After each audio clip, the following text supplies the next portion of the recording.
Hello, welcome back to my channel. Today we are learning how to draft a princess dart.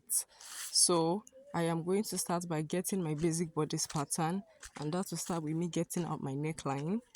Then to get the neckline, I would have to measure the width and the depth. For the width, the standard is about 3 inches, and the depth you can go for as deep as 4, 5, 6, depending on the style you are going for. Right immediately, you measure out your shoulder measurement divided by 2, and then wherever you measure out the shoulder measurement, you go down by about 1 inch. That's how we get our shoulder slope. So that is called the shoulder slope.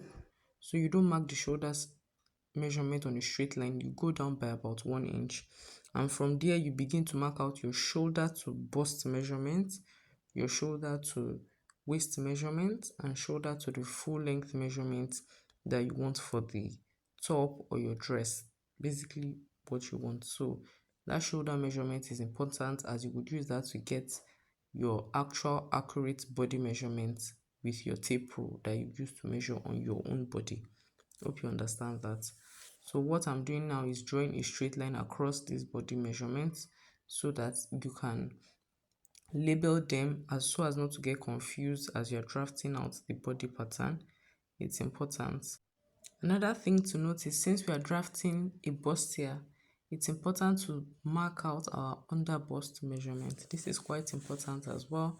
And so do not forget that you take the under bust measurement, which is directly under our bust, like it clearly states. And so what I'm doing is labeling each line now for easier reference. So we have our chest line, our bust line, our under bust, waistline, and the full length. Once you've marked out your shoulder to bust measurement, you can go up by about 2 inches to get your chest measurement. Now that chest line is where we would use to draft out our armhole. And so once we connect the chest line to the shoulder, we would mark the middle of that line and go in by half an inch, and then we would curve it out by marking out our bust measurement on the chest line. Yes, your bust measurement divided by 4 will be marked out on the chest line, and you will make your curve, and that's how you get your armhole curve. So once you've done that, as you can see, what I'm doing now on the bust line is marking out my nipple to nipple measurement. So let's say, like I stated earlier, we are drafting on fold. So let's say your nipple to nipple measurement is 4. You would mark out 2 inches because we are drafting on fold, so you divide it by 2 inches. Now what I'm going to explain here is a little bit tricky.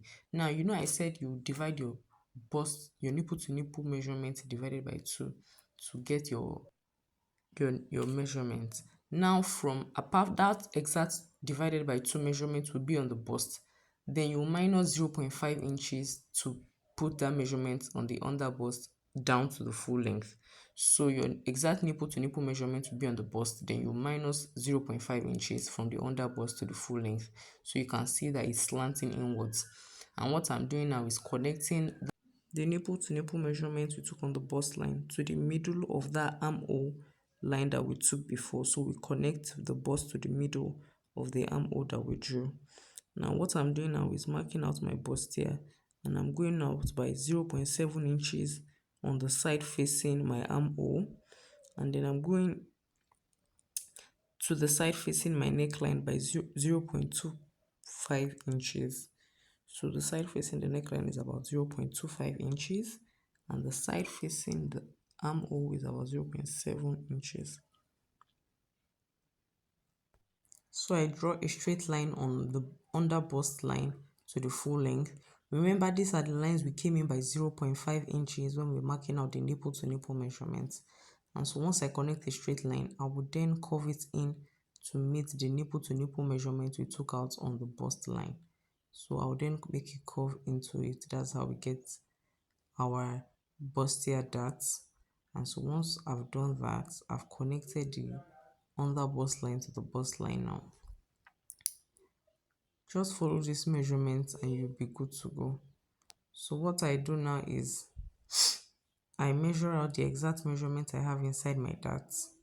Here I have about 1 inch, and so I am coming down from the middle of that my measurement to 1 inch also from the armhole line that I drew initially, and I'm equally making a curve, a line back. So this is like a dart as well. So I'm making that dart. Now what I'm doing now is I would also measure out the dart that I took inside. That exact measurement will be placed outside from the bottom line, and I'll draw a line to connect it.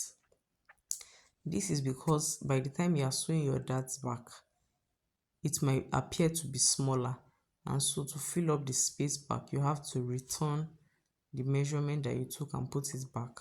So that is your new bottom armhole now. So by the time you are connecting the upper part to the lower part and the bodies, it will fully align. Hope that is correct.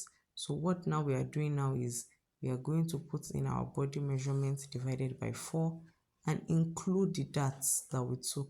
Do not forget to include the dart that we took on the under post waistline and the full length.